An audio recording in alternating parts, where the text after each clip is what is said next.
भगवान उम्र, योग्यता, शुद्धता, आचरण, व्यवहार, जाति कुछ नहीं देखते, केवल आपका भाव कैसा है उस भाव को देखते हैं।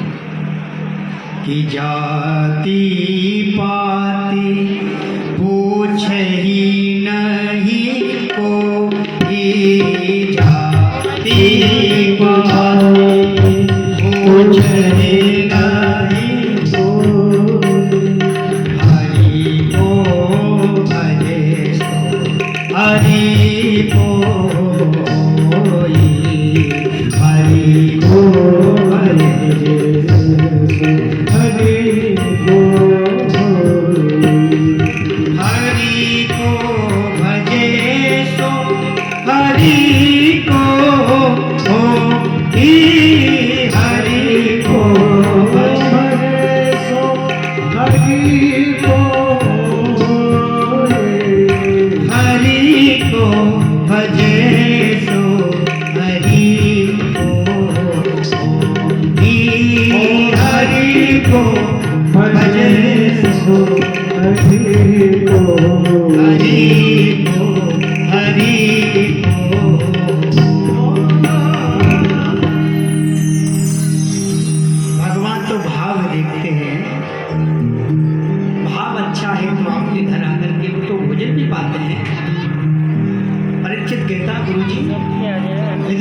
कैसे भगवान ने कृपा की।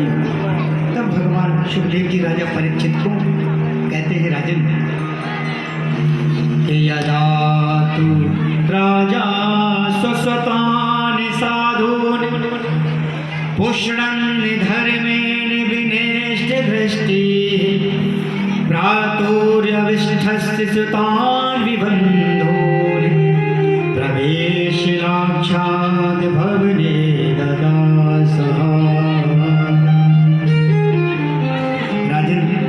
उस समय की बात है जब राजा धृतराष्ट्र जो है वह आंखों के अंधे होने के साथ साथ मन की आंखों से भी अंधे हो गए थे। आंखें तो थी नहीं, अंधे थे, लेकिन जो अंतरात्मा की आंख है उसमें भी पुत्र मोह का पर्दा डाल करके अंधे बन करके बैठ गए। पांडवों के साथ सरासर अन्याय हो रहा है, पक्षपात हो रहा है, फिर भी धृतराष्ट्र कुछ नहीं बोलते। भगवान पांडवों की तरफ से शांति का संदेश है और साक्षात बंधुओं सुखदेव जी कहते हैं, राजन धर्म के अवतार हैं। महाराज श्री विदुर जी, कौरवों में भी धर्म थे, धर्म के अवतार, और पांडवों में, कौरवों में श्री विदुर जी के रूप में और पांडवों में श्री युधिष्ठिर जी के रूप में धर्मराज। और भैया हमारा शास्त्र कहता है धर्मो रक्षति रक्षिताः, हम धर्म की रक्षा करेंगे तो धर्म हमारी रक्षा करेगा। पांडवों ने हर एक परिस्थिति में विदुर जी की आज्ञा का पालन, क्षमा करें युधिष्ठिर जी की आज्ञा का पालन किया तो अंत तो गत्वा विजय प्राप्ति हुई। धर्म का पालन किया ना। कौरवों में धर्म था, कहा बोले महाराज मंत्री होने के नाते मैं आपसे कुछ निवेदन करना चाहता हूँ। बोले हाँ विदुर। बोले कल मुझे याद हुआ है कि भगवान पांडवों की तरफ से शांति का संदेश लेकर के आ रहे हैं, और राजन मेरा तो निवेदन आपसे इतना ही है, जैसा जैसा द्वारकाधीश कहें वह बात मान लेना, उसी में हमारी आपकी एवं पूरी प्रजा की भलाई है। आप किसी की तरफ ध्यान नहीं देना। धृतराष्ट्र कहने लगा, बोले विदुर जो आप बात मेरे से कह रहे हो यही बात मेरे पुत्र हूँ, इसलिए मेरा धर्म बनता है कि आपको सत्मार्ग दिखाऊं, और आपका पुत्र मेरी बात मानने वाला नहीं है, वो उसकी तो संगत ही गलत है, फिर वह मेरी नीति कहाँ से अपनाएगा। कि डॉक्टर साहब कहने लगे कि आपने यदि अभी अपने हाथ को नहीं कटवाया तो आगे चलकर के ये फोड़ा आपके पूरे शरीर में फैल जाएगा, जहर फैल जाएगा, आप मर सकते हैं। तो हम करेंगे? एक हाथ को करवा देंगे, ताकि क्यों? क्योंकि अपना पूरा जीवन बच रहा है एक हाथ कटाने से। यदि एक हाथ को कटवाने से अपना शरीर स्वच्छ बच रहा है, अपना जीवन बच रहा है, तो उस हाथ को हटवा देते हैं। राजन, यदि एक नगर को त्यागने से पूरा हमारा जिला बच रहा है, तो नगर को त्याग देना चाहिए। एक गांव को त्यागने से पूरा क्षेत्र बच रहा है, सुरक्षित है, उस गांव को त्याग देना चाहिए। एक घर को त्यागने से पूरा गांव हमारा सुदन है, इसी तरह बहुत बड़ा संकट आने वाला है। ऐसे कह ही रहे थे विदुर जी, जब तक महाराज दुर्योधन के कान में बात पड़ गई, भरी सभा में खा रहा है और मुझे निकलवाने की बात ले रहा है, तो मुझे क्या निकलवाएगा, मैं ही तुझे निकाले देता हूँ। ऐसा अपमान विदुर जी का किया और विदुर जी ने तुरंत उस सभा में अपना मंत्री पर त्यागने का फैसला ले लिया। स्वयं धनुर्वारि निधाय भाया। तृतीय स्कंद के प्रथम अध्याय में 16वां श्लोक, बहुत सुंदर कह रहे हैं सुदेव जी। स्वयं धनुर्वारि निधाय भाया, स्वनिग्निता को रविपुण्य लब्धो। स्वयं धनुर्वारि निधाय भाया, विदुर जी ने धनुष्मान मार पर ढक दिए और अपने मंत्री पद को त्याग करके धनुष्मान ढक करके यह संकेत दे रहे हैं विदुर जी कि दुनिया वाले ये न समझे कि जब तक कौरव सुख में थे तब तक तो विदुर कहाँ पर रहा, और जब महाभारत रूपी संकट आया तो छोड़कर चला गया। इसलिए मैंने धनुष्मान रखे हैं कि अब मुझे किसी से कोई मतलब नहीं है, मैं तो भगवान का भेद करूँगा। बंधु, विदुर जी ने घर जाकर के विदुरानी से कहा, बोले देवी आज हमने घर से इस्तीफा दे दिया। बोले कोई बात नहीं। बोले देखिए बस कुछ मन में दुख है। बोले काय बात का? अरे कल हमारे द्वारकाधीश भगवान शांति का संदेश लेकर के आ रहे हैं, यदि मैं मंत्री होता तो सबसे पहले जाकर के मैं ही उनका स्वागत करता, अपने हाथों से उनके चरण धुलता, कितना आनंद आता देगी। सब पास में जाकर के उनका दर्शन करता। विद्वानी कहने लगे कोई बात नहीं, भगवान का दर्शन दूर से कर लेंगे। दूसरे ने कहा ठीक है देखिए, कल भगवान आ रहे हैं, तैयार कर लेना, सुबह प्रातः तक जल्दी स्नान कर लेना। स्वर्गादि ऋषियों से कह रहे हैं और श्री सुखदेव जी राजा परीक्षित से कह रहे हैं, राजन भगवान जैसे ही हस्तिनापुरी नगरी में आने का समय हुआ भगवान का, इधर धृतराष्ट्र ने दुर्योधन को डांटा, रात्रि में कहा मूर्ख विदुर की भरी सभा में अपमान करने से तुझे क्या मिला? अरे बोले मुझे निकलवाने की बात कर रहा था दासी पुत्र।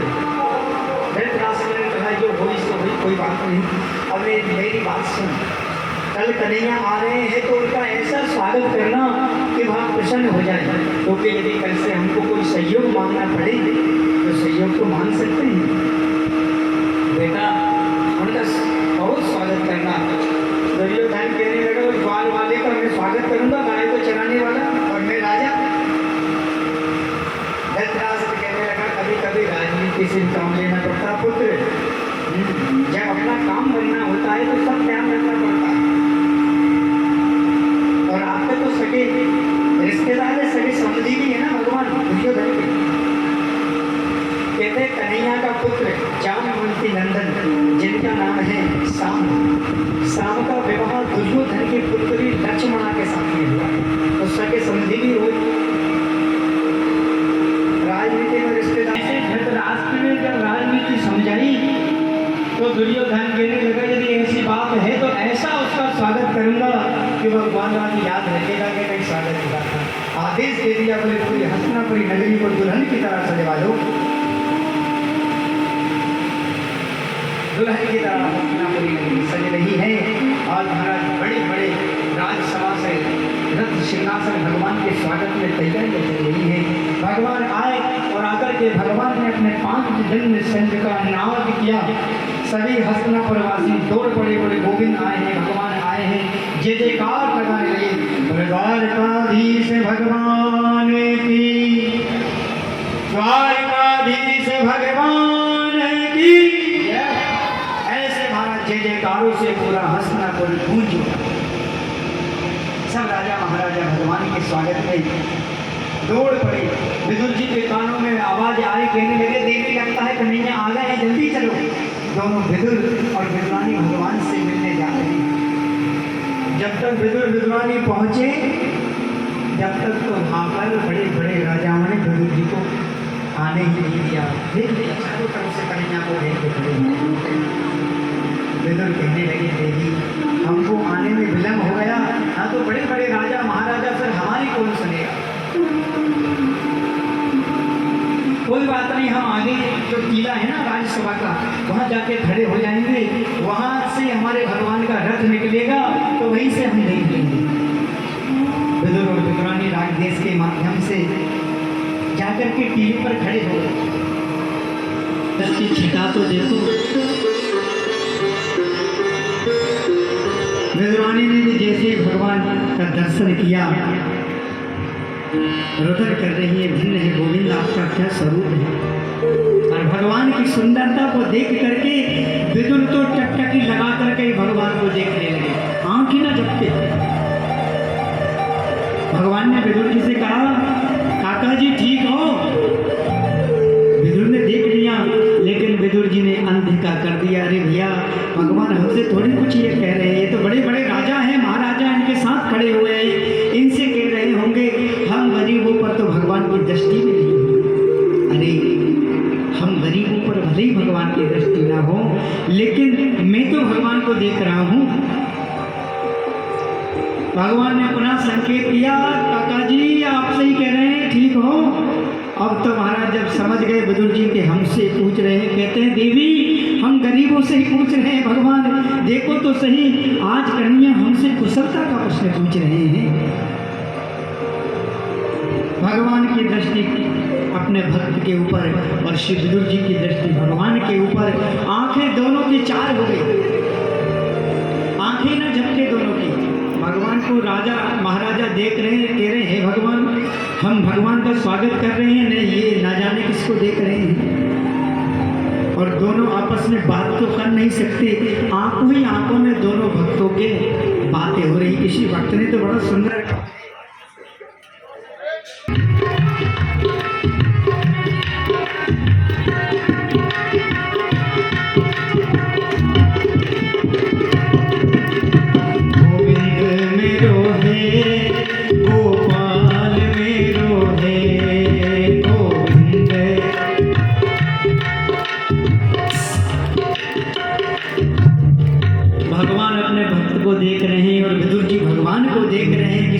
सुंदर कहा है कि नजरों ने नजरों को देखा, नजरों ने नजर को नजर से जो देखा, नजरों ने नजरों को नजर से जो देखा, रहे दोनों खामोश और बात कर ली, रहे दोनों खामोश और बात कर ली।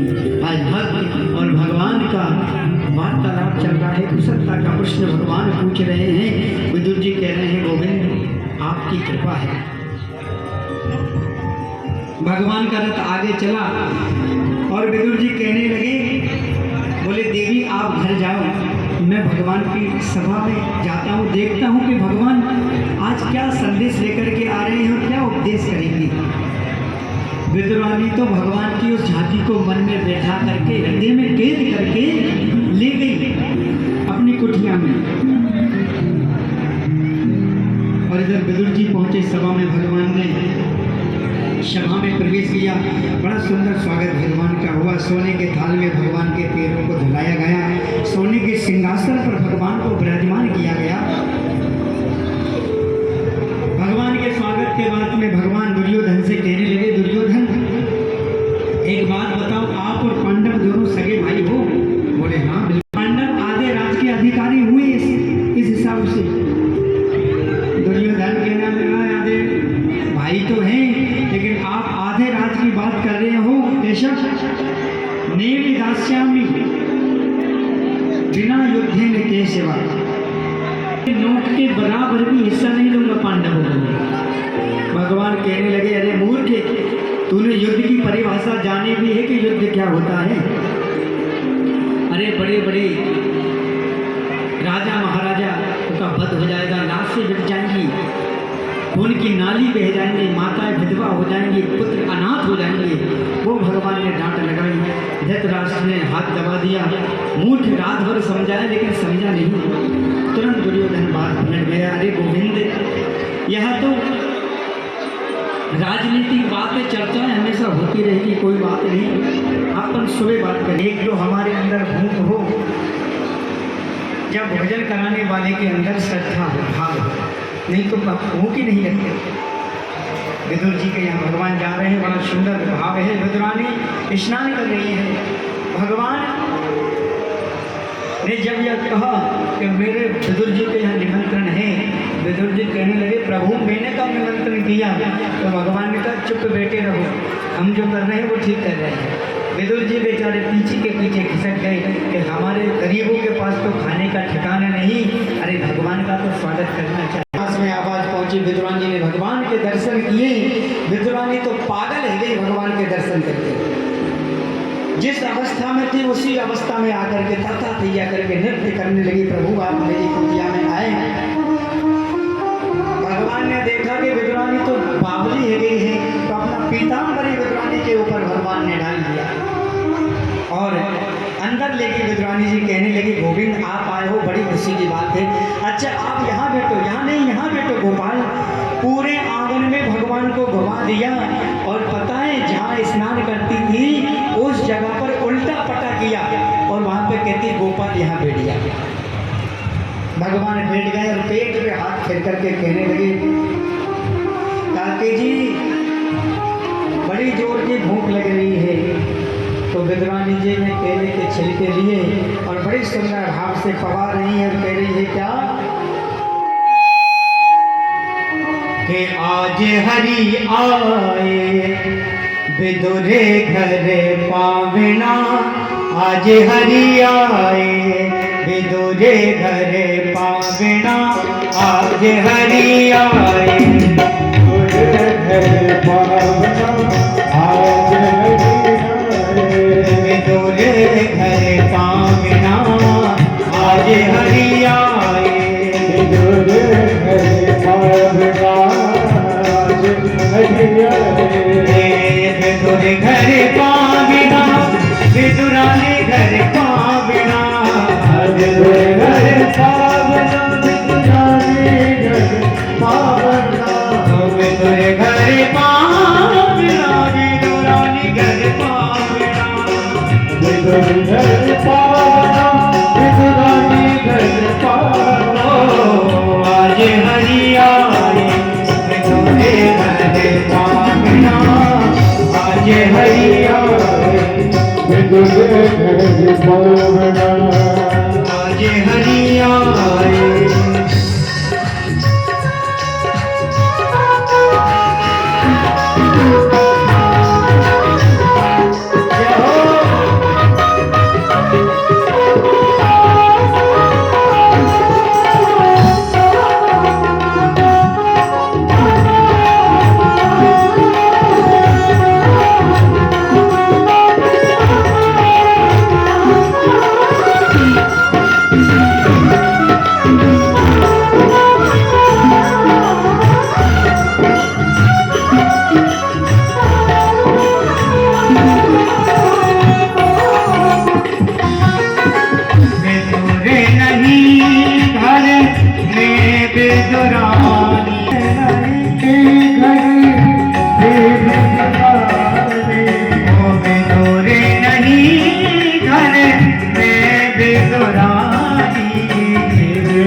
हरि आए विदुरे घर पावना, आज हरि आए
भगवान ने विदुर और विद्वानी के ऊपर बड़ी कृपा की। विद्वानी के छिलके भगवान को पवा रही है और पता है भगवान भी उन केले के छिलकों को पा रहे हैं।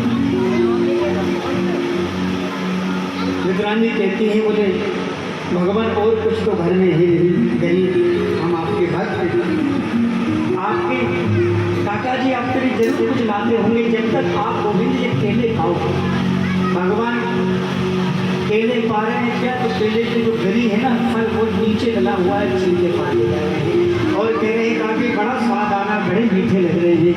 विद्वानी कह रही है गोविंद यदि आप कह रहे हो मीठे लग रहे हैं तो जरूर मीठे होंगे। पाते जा रहे हैं, भगवान को भी होश नहीं है अपने भक्ति के आगे।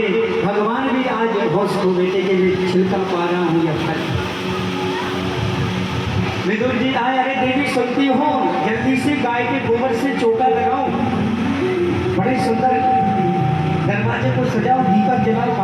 स्वागत के लिए तैयारी करो।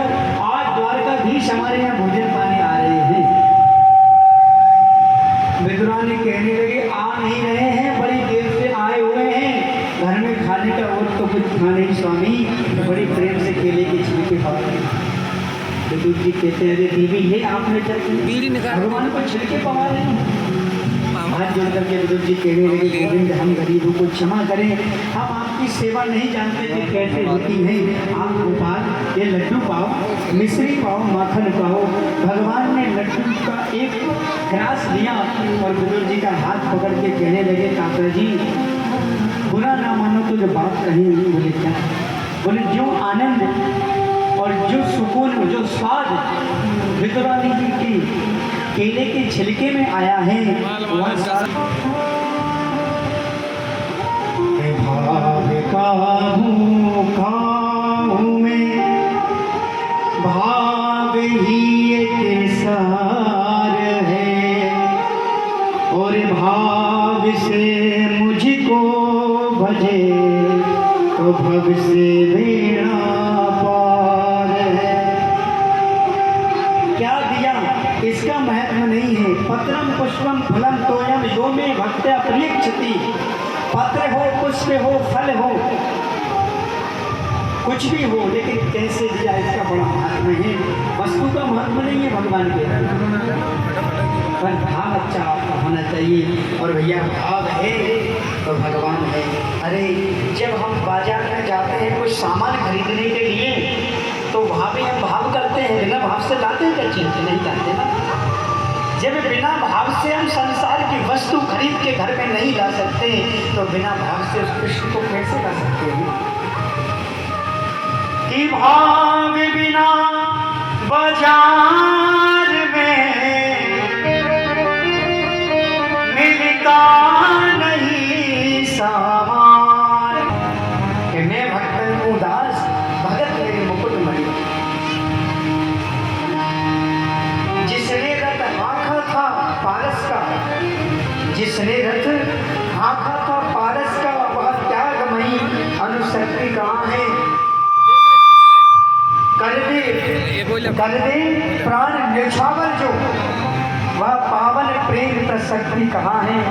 इसमें प्रहलाद सी है दृढ़ता ध्रुव से ध्रुवता वह शक्ति कहाँ है?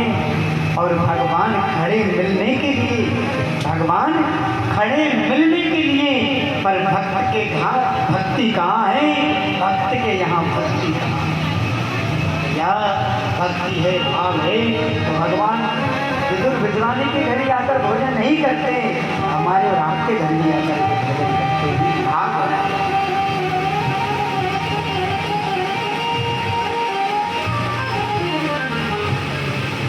परीक्षित से सुखदेव जी कहते राजन भगवान तो भाववत प्रेमियों के पास ले जाते हैं, उनको मिलते हैं।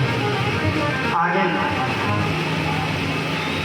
सुखदेव जी ने राजा परीक्षित को सृष्टि के विस्तार के बारे में बतलाया। कहा भगवान नारायण की नाभि से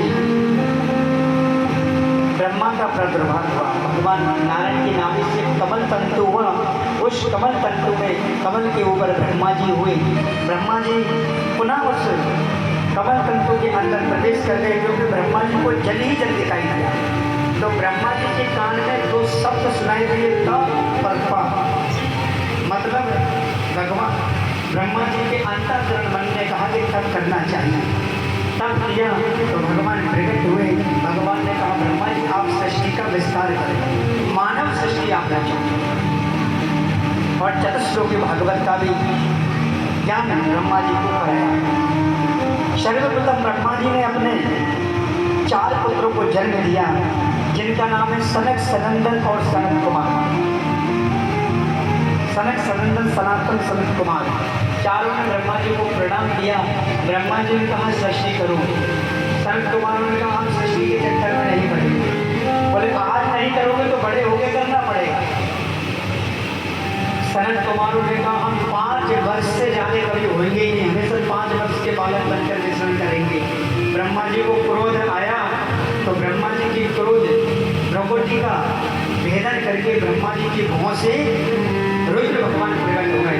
बोले रुद्र भगवान की जय। भगवान भोलेनाथ के रूप में ही रुद्र का अवतार लेकर के शंकर जी प्रकट हुए। भोलेनाथ का क्या करें, ब्रह्मा जी ने कहा सृष्टि करो, तो भोलेनाथ ने कहा जो आज्ञा। अब भोलेनाथ ने जैसे ही सृष्टि करी तो भूत चुड़ैल लट्टचाप डाकनी शाकनी तमाम प्रकार के प्रकट कर दिए। ब्रह्मा जी ने कहा ये क्या है। शंकर भगवान कहने लगे, बोले महाराज हमारी तो यही सृष्टि है। बोले देर तो हमको भूतों की सृष्टि नहीं करवाना। तो सृष्टि का प्रपंच छोड़ करके भोलेनाथ तपस्या में चले।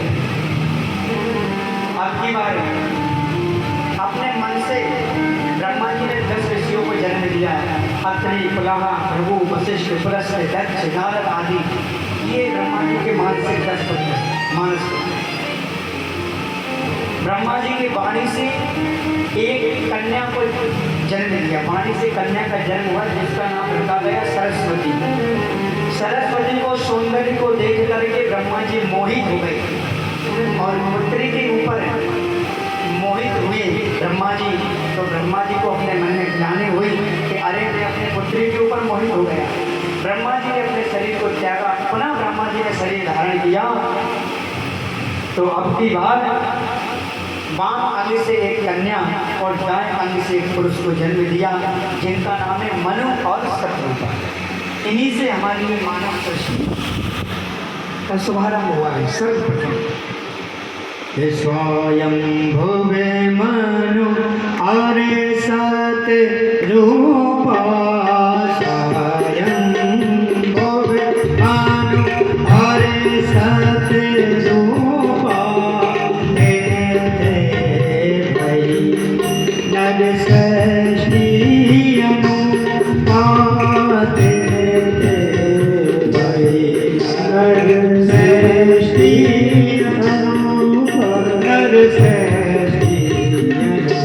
जाकर के यहाँ मानव सृष्टि प्रारंभ हुई।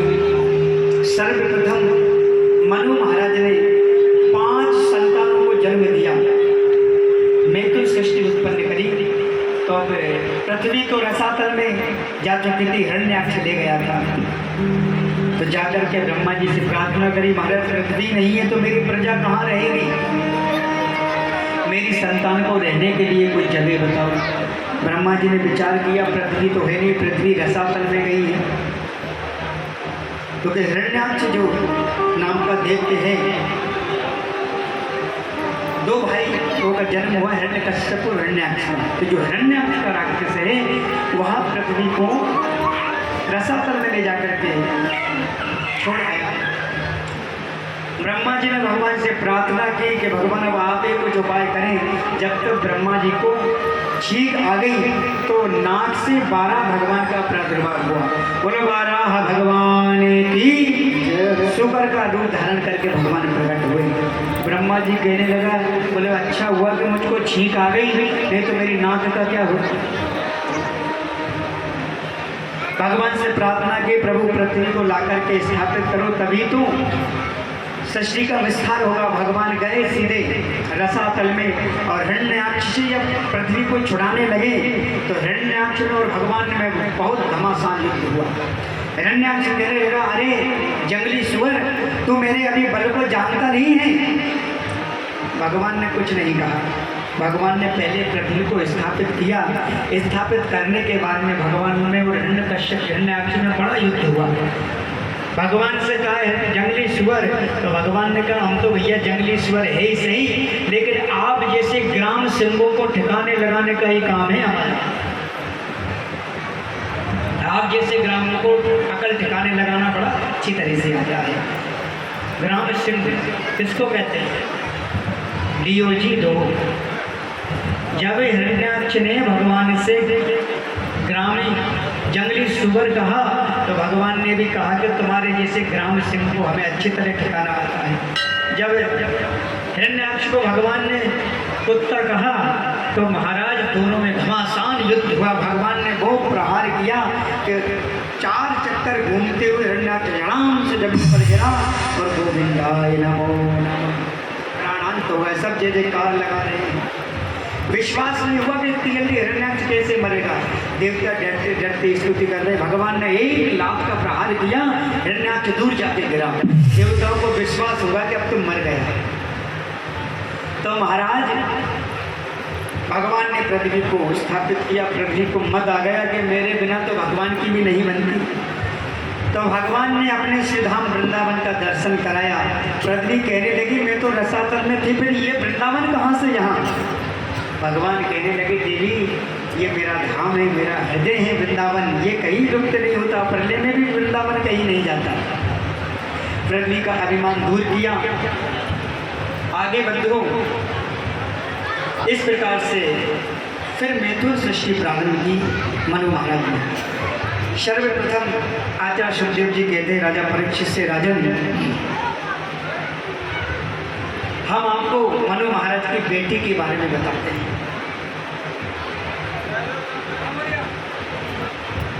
बोले महाराज कर्दम के साथ में मनु महाराज की पुत्री का विवाह हुआ। पहले तो मनु महाराज ने अपनी पुत्री जो जिसका नाम है देवहूति, उसका पालन पोषण किया।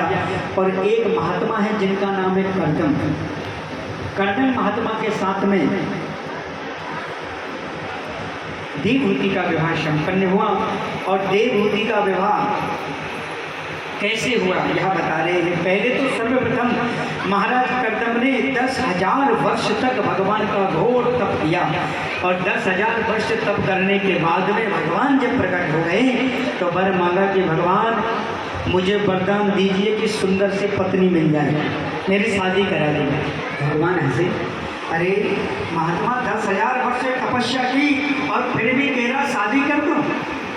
तो भैया इस मनी राम का कोई ठिकाना नहीं है, कब विचलित हो जाए। 10,000 वर्ष तपस्या करने के बाद में कह रहे हैं मुझे सुंदर सी पत्नी दो। भगवान कहने लगे मुझे पता था, मैं तो पहले व्यवस्था करके आया हूँ। कर्दम ने कहा अच्छा, बोले ज़्यादा देर भी नहीं है, परसों आपकी शादी है। कर्दम जी ने कहा मुझसे बात भी नहीं करी और बिना पूछी शादी पक्की कर दी। बोले ऐसे वैसे खानदान में नहीं की है। महाराज चक्रवर्ती सम्राट मनु महाराज की जो मध्यम बेटी जिसका नाम है देवहूति, उसके साथ आपका विवाह संपन्न किया।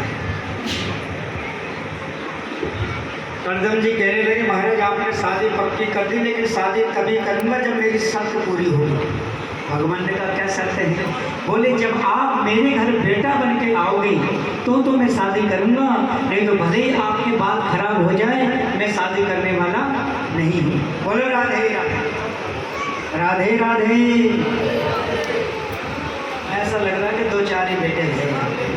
जोर से बोलना पड़ेगा राधे, और जोर से बोलना पड़ेगा। हाँ ऐसा तो लगना चाहिए कि महाराज जी के आश्रम में कुछ भक्त बेटे हैं, आसपास पड़ोसियों को मालूम चलना चाहिए। नहीं तो कहेंगे कि थोड़ी सी आवाज़ आती महाराज का आना ही नहीं क्या भक्त।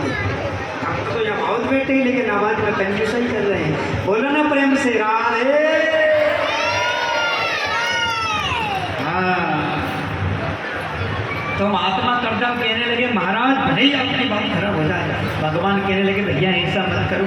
रही बात पुत्र की तो पुत्र बन के हम आ जाएंगे, आप शादी कर लो और आगे जाकर के सांख्य शास्त्र का उपदेश ही देंगे। तो भगवान ने आशीर्वाद दिया। इधर परसों का दिन आया, मनु महाराज अपनी बेटी को लेकर के आए और कर्दम जी ने जैसे ही देखा बड़ा सुंदर स्वागत किया। मनु महाराज कहने लगे महाराज परसों के दिन हमारे घर नारद जी आए थे, आपकी महिमा का इतना बखान किया कि मेरी पुत्री ने तो प्रण ही कर लिया कि आपसे ही विवाह करेगी। महात्मा कर्दम कुछ नहीं बोले। अरे महाराज उत्तर क्यों नहीं देते हो? आप चिंता न करो, मेरी बेटी बहुत सुलक्षणा है, बड़ी संस्कारी है। एक बार आप हाँ तो बोलो, धन दौलत की दहेज की कोई कमी नहीं रहेगी, आप शादी कर लो। हाँ यदि आपने शादी नहीं करी, ये रिश्ता स्वीकार नहीं किया तो फिर आपको ऐसी कन्या मिलने वाली नहीं है। कहते हैं बिना परिश्रम के यदि कोई किसी को बहुमूल्य वस्तु दे दो तो वह उस वस्तु का मोल नहीं समझता। उसी प्रकार से महाराज मैं घर से चलकर आया हूँ तो ये ना समझे कि मेरी पुत्री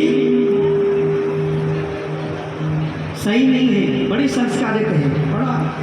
जब करदम जी ने कहा अब ये तो मैं कुछ और समझ रहा हूँ, ये तो न जाने क्या अर्थ निकाल रहे हैं। बोले अब तो बोलना पड़ेगा क्योंकि ज़्यादा शर्म भी नहीं करना चाहिए है, जाने खाई शर्म बाके फूटे कर्म, इसलिए ज़्यादा शर्माना भी कहीं कहीं नुकसानदायक हो जाता है। करदम जी ने कहा ऐसा नहीं है कि हम शर्माते रहें और हमारी श्रीमती जी चली जाए। महात्मा करदम ने कहा बोले महाराज मैं शादी तो करूंगा, मैंने आपकी पुत्री के बारे में बड़ा सुना है, लेकिन मेरी शर्त है। बोले क्या? आपकी पुत्री से विवाह करके मुझे जो प्रथम संतान होगी, एक संतान होते ही मैं बाबा बन जाऊंगा। मनु महाराज ने इशारा किया और कहने लगे बेटी कहाँ तो ये बाबा बैरागी के चक्कर में पड़ रही है, शादी हुई नहीं है और बाबा बनने का संकल्प पहले ले रही है। अरे चल तेरा विवाह तो किसी राजकुमार के साथ करूंगा। देवहूति ने इशारा कर दिया, बोले नहीं पिताजी मैं तो इनको पति मान चुकी हूँ। देवहूति की इच्छा हुई तो महात्मा करदम जी के साथ ही मनु महाराज ने तत्क्षण जंगल में ही विवाह संपन्न किया और अपनी पुत्री का कन्यादान करके अपनी पत्नी के साथ घर को प्रस्थान कर दिया। दोनों पति पत्नी बड़े सुंदर तरीके से रह रहे हैं।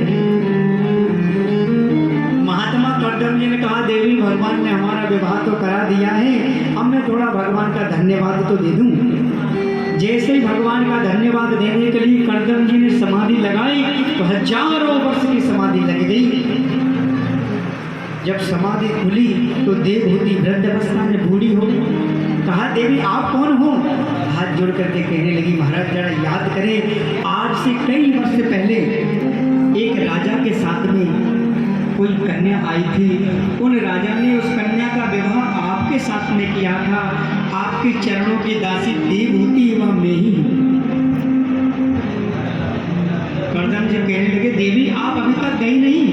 बोले भगवान पति का घर ही पत्नी के लिए सर्वोपरि होता है, पति की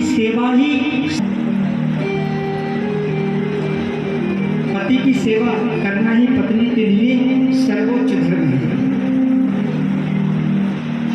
करदम जी ने कहा हो हमें तो ध्यान ही नहीं रहा कि भगवान आने वाले हैं। देवी चिंता न करो, हमने भगवान से वरदान मांगा था कि भगवान हमारे यहाँ बेटा बन के आएंगे। तुरंत करदम जी ने अपनी कामना से संकल्प करके कामक विमान प्रकट कर दिया। बोलो भक्तवत्सल भगवान की।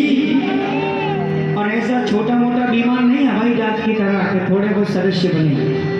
इतना बड़ा विशाल विमान, उसमें बड़े बड़े बगीचे, बड़े बड़े सरोवर, महल, अठारी सब उसी के अंदर। इतना सुंदर जब विमान देखा देवहूति कहने लगी विमान इतना सुंदर और मैं बूढ़ी।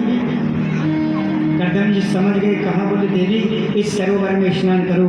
जैसे ही देवहूति ने सरोवर में स्नान किया महाराज अब सरोवर की तरह सुंदर हो गई। उसने उपकरण लगा करके देवियों ने श्रृंगार किया, स्नान कराया, बड़ी सुंदर देवहूति हो गई। और करदम जी भी अपने तपोबल से सुंदर बन गए। दोनों ने उस कामक विमान में अनंत वर्षों तक विचरण किया। और ऐसा विमान नहीं है महाराज के छोटा मोटा हो कई सकता, और ये भी नहीं कि डीजल पेट्रोल से चलता हो, कामना से चलने वाला। कितनी महंगाई बढ़ जाए कोई फर्क नहीं पड़ता, वो तो कामना से चलता है। अब तो महाराज कालांतर में सुखदेव जी कहते हैं राजा करदम जी के यहाँ देवहूति के द्वारा 9 कन्याओं का जन्म हो गया। करदम जी को ध्यान आया, अरे हमने तो कहा था कि एक संतान होते ही बाबा बन जाएंगे। देवहूति ने कहा प्रभु मैं आपको रोकूंगी नहीं, लेकिन बेटा यदि होता वही तो सच्ची संतान है। पुत्री तो पराया धन है, आज मेरे पास से कल कहीं चली जाएंगी, फिर मैं किसके सहारे रहूंगी। एक पुत्र और हो जाता। करदम महात्मा जी ने कहा हो भगवान तो आने वाले हैं, बेटा बन के अभी तक क्यों नहीं आई, दोनों कन्या हो। करदम जी ने बाबा बनने का प्रोग्राम कैंसिल कर दिया। ये भगवान से मिलने के लिए तो बाबा बनते हैं, जब भगवान ही अपने घर बेटा बनकर आ रहे हैं तो क्या करेंगे बाबा बनकर। अब की बार करदम जी ने 10वीं संतान के रूप में जब प्रयत्न किया तो 10वीं संतान के रूप में भगवान कपिल का अवतार हुआ। बोलो कपिल भगवान की जय। कपिल भगवान का स्वागत करने के लिए दूर दूर से देवी देवता आए। ब्रह्मा जी भी जब कपिल भगवान का दर्शन करने आने लगे तो ब्रह्मा जी के जो 10 मानस पुत्र हैं उनमें से 9 पुत्र ब्रह्मा जी के साथ आ गए। 10वें नंबर के थे नारद जी, वो कहीं घूमने चले गए थे। दर्शन किया, स्वागत किया और उसके बाद जब ब्रह्मा जी लौटने लगे तो महात्मा कर्दम जी ने कहा ब्रह्मा जी से, बोले महाराज आपकी कृपा हो तो कुछ प्रार्थना करो। बोले कहो। आपके साथ बोले 9 पुत्र हैं और मेरी 9 बेटियां हैं। आपकी कृपा हो जाए तो मेरी 9 बेटियों को आपके पुत्रों के साथ में पानी ग्रहण करके ले जाओ। ब्रह्मा जी ने कहा स्वति शीघ्र।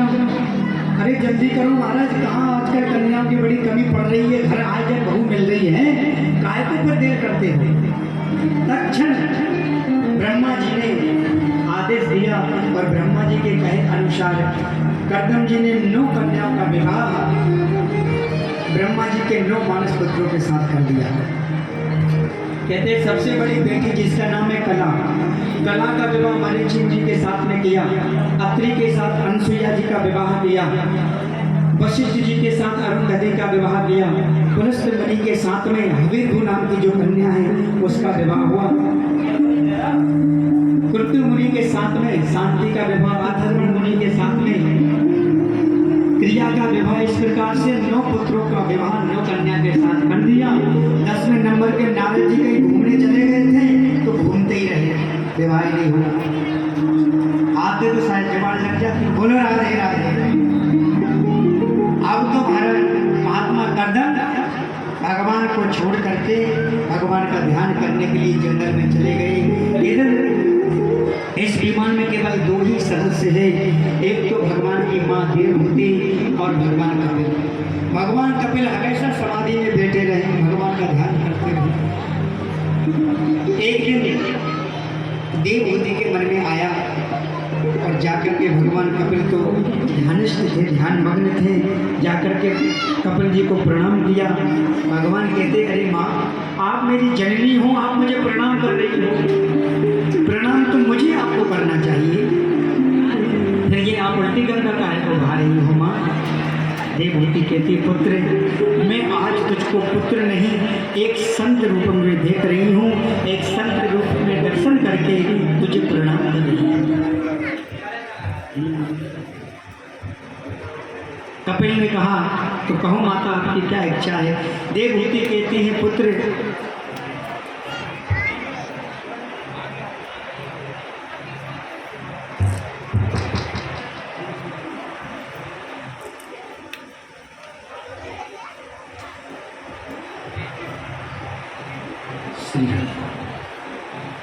देवहूति कहते हैं पुत्र मैंने अपने जीवन में बहुत सुख भोगे, बहुत सुविधाएं भोगी। जन्म हुआ तो मेरे पिता के यहाँ दास दासियाँ एक इशारे पर भागे चले जाते थे। सम्राट मनु महाराज के यहाँ एक इशारों पर दास दासियाँ मेरी सेवा में रहती थी। विवाह हुआ तो महात्मा कर्दम जैसे ऋषि के साथ जिसने कामना के अनुसार विमान प्रकट कर दिया, कामक विमान। और पुत्री हुई तो अनसुईया जैसे, पुत्र हुआ तो सब भगवान के रूप में तेरे जैसा। फिर भी मैं अपने मन को टटोल के पूछती हूँ कि तू सुखी है, तो मन नाम उत्तर देता है। तो पुत्र मैं यह जानना चाहती हूँ ये मन का पेट कब भरेगा, कब मैं सुखी होंगी। कपिल जी कहते हैं माँ मणि राम को कितना ही आप संपत्ति देते जाओ, कितने ही सुख देते जाओ, जितना इन इंद्रियों को आप विषय भोग कराओगे यह इंद्रियां उतनी ही बढ़ती जाएगी। इनमें हर समय संयम की कोड़े मारते जाओगे तो ये इंद्रियां बस में रहेगी नहीं तो बढ़ती ही चली जाएगी। ये देखना इंद्रियों के ना घोड़े भगे, इनमें हरदम ये संयम के कोड़े पड़े। अपने रथ को सुमार्ग लगाते चलो, कृष्ण गोविंद गोपाल गाते चलो। माँ, इंद्रियों से, विषयों से हम कभी अपने मन को नहीं भर सकते, क्योंकि जितना भरते जाते उतना ही मन बड़ा होता जाता है। मन को यदि तृप्त करना है तो मन में मदन गोपाल को बैठा लो।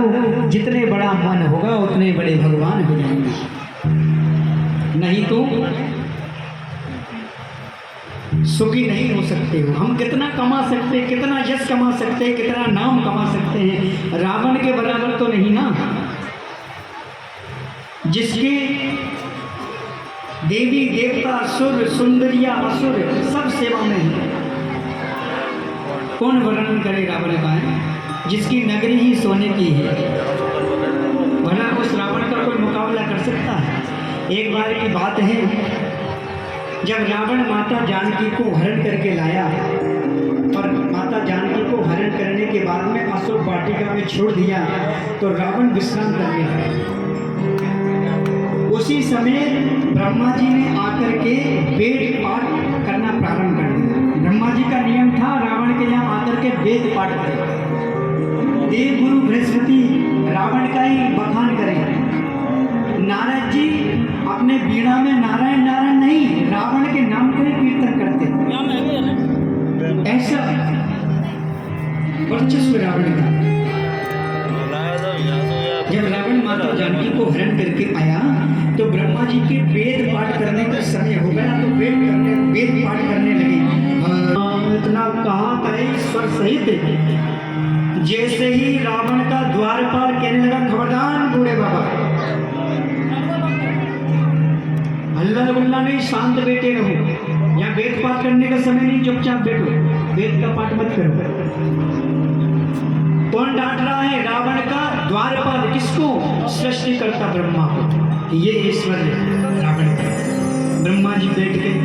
जब ब्रह्मा जी बैठे तो देव गुरु बृहस्पति जो है वह काना मुझे करने लगे। देखो तो सही, ब्रह्मा जी को डांट दिया, वो भी रावण के द्वारपाल ने।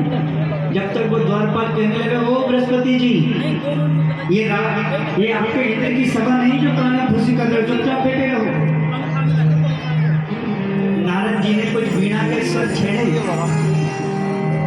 नारद जी से कहने लगा, वीणा संधार नाम के गंधर्व ने कुछ गाना चाहा रावण के लिए, जब तक उसको भी डांट लगा दी। सब बोले, अरे भैया, आज आप सुबह से एक दूसरे के ऊपर डांट पे डांट लगाए जा रहे हो, अगर क्या बात है? अरे हम सबका समय हो गया है, तो हम सब अपने समय के अनुसार अपना अपना कार्य कर रहे हैं, फिर क्यों हमको डांट रहे हो? और कौन डांट रहा है? एक द्वारपाल। तो वह कहने लगा, तुम सबको इसलिए हम डांट रहे हैं। वो द्वारपाल कहता है कि सीता धड़क भलक हृदय सुसुस्तो न लंकेश्वराः, सीता ललक भलक हृदय सुसुस्तो न लंकेश्वराः। बोले अभी अभी हमारे महाराज लंकेश्वर राजाधिराज महाराज रावण माता जानकी का हरण करके आए हैं, तो वह थक रहे हैं, तो विश्राम कर रहे हैं। उनके विश्राम में व्यवधान न पहुंचे, इसलिए आपको डांट रहा। ये कीर्ति रावण की है, जो सृष्टिकर्ता ब्रह्मा को, नारद जी को, बृहस्पति जी को, देवताओं को एक रावण का द्वारपाल डांट रहा है। और वह रावण लंका का राजा होते हुए जब भगवान भोलेनाथ की प्रार्थना करता है तांडव स्तोत्र में, तो भोलेनाथ से कहता, प्रभु कथा सुखी महा। हे भोलेनाथ, मैं सुखी कब होऊंगा? जरा देखा जाए तो रावण से पूछा, माँ, ये मन कभी सुखी नहीं होता। मन के हारे हार है, मन के जीते जीत, मन ही मिला है राम से, मन ही करते जी। माँ, सबसे ध्यान हटा करके भगवान का दर्शन करना चाहिए, संतों के संग करना चाहिए, संतों के सानिध्य में रहने का प्रयास करना चाहिए। और संत कौन सा होना चाहिए? संत की पहचान बता रहे हैं। कहते दीक्षवा कर्णिका साधना सर्प देव हिमा, अजात सरिद्रवा शांता साधिवा साधु भूषणा। जो जितेंद्रिय हो, सहनशील हो, किसी ने माला पहना दी तो प्रसन्न नहीं और अपमान कर दिया तो क्रोध नहीं, उसे संत कहते हैं। तितिक्षवा और कारुणिका, करुणा निधान, ऐसे संतों का सानिध्य लेकर के माता अपना जीवन यापन करो तो आपके मन को संतोष मिलेगा, शांति मिलेगी। माता देवहूति बड़ी प्रसन्न हुई और कहती है, पुत्र मैं आपके ज्ञान को अपने जीवन में धारण कर करके जीवन यापन करूंगी। और देवहूति मौन होकर के बैठ गई। कपिल भगवान माता देवहूति को उपदेश देकर के चले गए, जाकर के सीधे गंगा सागर की तरफ प्रस्थान कर गए। गंगा सागर ने आकर के भगवान कपिल का स्वागत किया। आज भी भगवान कपिल गंगा सागर में निवास करते हैं। प्रत्येक मकर संक्रांति को भारतवर्षियों को दर्शन देकर के कृतार्थ करते हैं। बोलो कपिल भगवान की। तो भैया जीवन में हम कितने सुख संपत्ति कमा ले, जब तक भगवान नाम का धन हमारे पास में नहीं आएगा, जब तक सब रहते हैं। जिसके जीवन में भगवान का नाम नहीं है वह निर्धन है। ऐसे व्यक्ति को तो जीते जी मर जाना चाहिए। किसी ने बड़ा सुंदर कहा है कि ना राम नाम लीनो होते ने भरी जवानी में, अरे तू डूब के मर जा रे चुल्लू भर पानी में, तो डूब के मर जा रे चुल्लू भर पानी में, तो डूब के मर जा रे चुल्लू भर पानी में, तो डूब के मर जा रे चुल्लू भर पानी में। ना राम नाम लीनो ना हरि को नाम लीनो तेरे भरी जवानी में, तू डूब के मर जा रे चुल्लू भर पानी में, तू डूब के मर जा रे चुल्लू भर पानी में।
खर्चा मेरा मेरा, यहाँ कुछ भी नहीं है तेरा। जो खर्चा मेरा मेरा, यहाँ कुछ भी नहीं है तेरा। जो खर्चा मेरा मेरा, यहाँ कुछ भी नहीं है तेरा। जो खर्चा मेरा मेरा, यहाँ कुछ भी नहीं है तेरा। होगा भैया तेरा मरघट में डेरा। होगा भैया तेरा मरघट में डेरा। एक दिन होगा भैया तेरा मरघट में डेरा। एक दिन होगा भैया तेरा मरघट में डेरा। कुछ कमा के ले जा रे, कुछ कमा के ले जा रे, ऐसी जिंदगानी में। कुछ कमा के ले जा रे, ऐसी जिंदगानी में। के मर जा रे जुल्लू भर पानी में। मर जा रे जुल्लू भर पानी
में।